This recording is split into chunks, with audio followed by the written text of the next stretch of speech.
Il y a plusieurs investissements qu'on peut faire dans la vie, mais investir en élevage et en agriculture, c'est un travail qu'on fait pour aider aussi les autres. Parce qu'on se soucie de la santé des autres, de ce que les gens vont manger et comment faire pour que les gens soient en forme pour pouvoir travailler, développer l'Afrique. C'est pourquoi beaucoup veulent investir en élevage et en agriculture.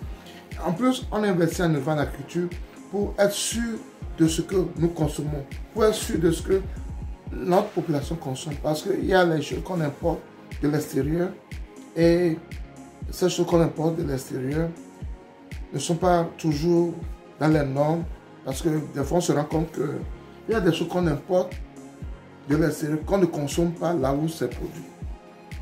Une fois j'ai suivi une émission où on disait le Nestlé, par exemple en poudre qu'on nous vend en Afrique n'est pas le même Nestlé en poudre qu'on vend en Europe ou aux États-Unis.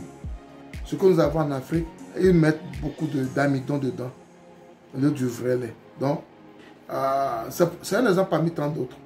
Donc, quand on veut investir en élevage en agriculture, on le fait pour éviter ces choses, pour que notre population puisse se nourrir réellement de ce qu'on fait. C'est ce qui est bien pour eux. Mais une chose est d'investir, une chose est de comment investir et qui peut investir. C'est à cette question que j'ai envie de répondre ce matin pour pouvoir vous aider, pour pouvoir prendre votre décision en investissement. Sans plus tarder, allons au vif du sujet après le générique.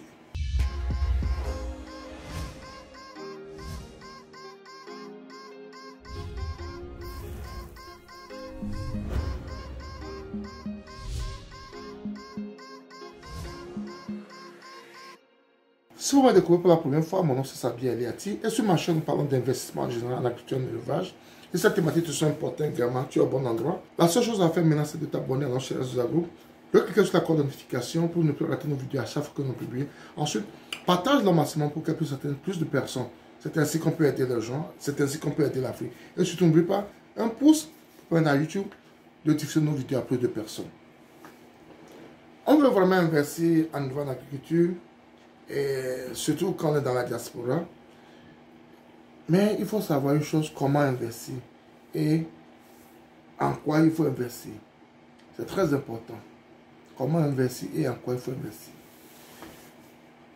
Comment investir, je le dis parce que l'agriculture, l'élevage est vaste. C'est tellement vaste. Et quand tu veux le faire, il faut avoir des prérequis par rapport à ce que tu veux faire. Et aussi, il faut écouter ton marché. Il faut voir ta disponibilité. Je donne un exemple parmi tant d'autres. Quand on prend l'agriculture, proprement dit par exemple, nous avons le maïs, l'arachide, le miel, le sorgho. Ils ont une courte durée. Nous avons le papayer, par exemple, le manguier, les bananes plantains qui font 1 an, 1 an et demi, l'ananas et autres. Donc, quand tu as tous ces produits et que tu veux cultiver, il faut voir comment tu peux le faire. Est-ce qu'au bout des 3 mois, tu es disposé à les récolter, les stocker, les vendre? Ou bien tu n'as pas ce temps? Si tu vis dans la diaspora, tu reviens à Lomé 1 fois par an. Tu reviens à Lomé 2 fois par an. Donc, par rapport à cela, tu sauras comment planifier ton agriculture, quand planter, quand récolter. Pour être souvent au début et à la fin de ta production, si tu ne vis pas sur place. C'est très important d'être là au début et à la fin de la production pour pouvoir suivre les choses. Un autre exemple, tu veux faire l'élevage. Il y a l'élevage des poules pondeuses, des poules de chair, il y a des moutons, il y a les bœufs et autres. Les poules pondeuses, généralement, en moins, si tout va bien, à partir de 6 mois, tu es en pleine production à 6 mois. Quand tu prends les poulets de chair,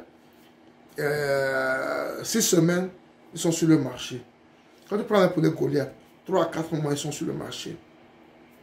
Quand tu prends les chèvres ou bien les moutons, ils ont 1 ou 2 fois les petits par an. Ça dépend des conditions dans lesquelles ils sont élevés et de ton objectif, comment tu pratiques le croisement et autres. Tout ça, ça dépend. Donc, tu as besoin d'avoir ces informations pour savoir quoi faire, quand le faire et comment le faire. C'est très important.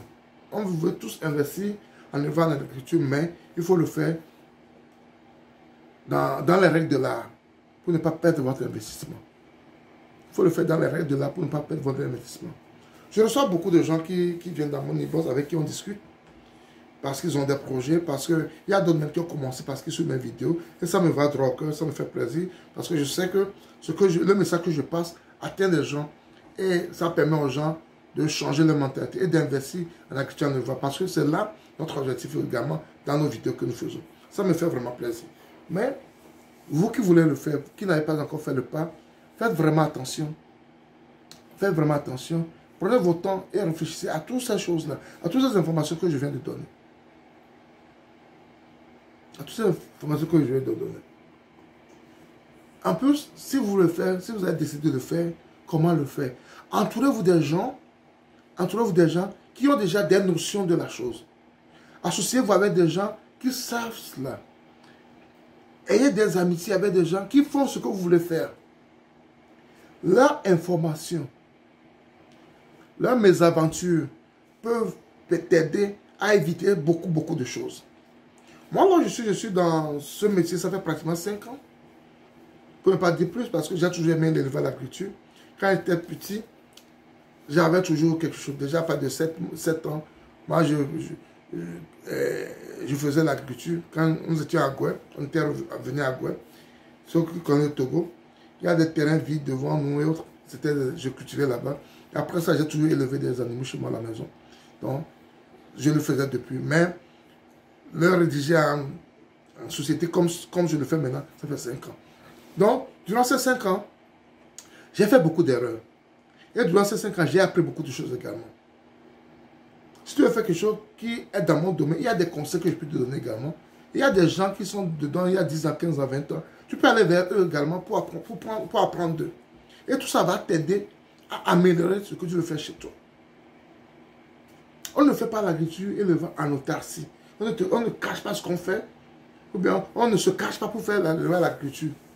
Peut-être d'autres business c'est possible. Mais l'agriculture et le vent, non, c'est pas possible. Sinon tu auras seulement tes yeux pour pleurer. Tu te formes, tu t'entoures des gens qui font la même chose que chez toi. Et tu es ouvert aux critiques et aux conseils pour pouvoir améliorer. Quand tu as ces qualités, tu vas réussir. Et je dis toujours une chose, tu commences petit et tu évolues. Même si tu as 10 millions, 20 millions, 30 millions, n'investis pas le tout en même temps. Surtout si tu n'es pas sur place.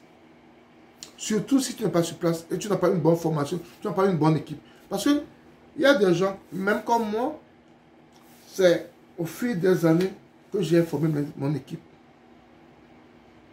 C'est au fil des années que j'ai formé mon équipe. Il y a des gens qu'on a renvoyés, on a des gens qu'on a gardés, ainsi de suite. On a maintenant une bonne équipe. C'est comme ça.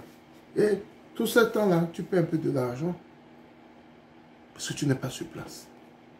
C'est pas facile d'être dans la diaspora, d'investir, le vent d'agriculture, mais c'est pas impossible. C'est pas impossible. Mais quand tu as une très bonne équipe, tu es sauvé. Tu n'es pas là-bas. Si tu n'es pas là-bas, c'est l'équipe qui travaille pour toi. C'est une équipe forte qui travaille pour toi. Il y a des décisions qu'on doit prendre sur le champ. Tu n'es pas là, qui doit prendre. Donc, il faut avoir une bonne équipe. Donc, je vous encourage beaucoup à investir en élevage d'agriculture, mais faites attention avant de le faire. Entourez-vous des bonnes personnes. Réfléchissez sur ce que vous voulez faire. Avoir une notion personnelle ici peut vous aider. C'est ce que je tiens à partager avec vous ce matin. Et si vous avez aimé la vidéo, et si vous n'êtes pas encore abonné à notre chaîne SDA Group, abonnez-vous à notre chaîne SDA Group. Cliquez sur la cloche de notification pour ne plus rater nos vidéos à chaque fois que nous allons publier. Ensuite, partagez-le au maximum pour qu'elle puisse atteindre plus de personnes. Et n'oubliez pas surtout un pouce pour que YouTube puisse visionner nos vidéos à plus de personnes. C'était Sabine. À la prochaine. Bye bye.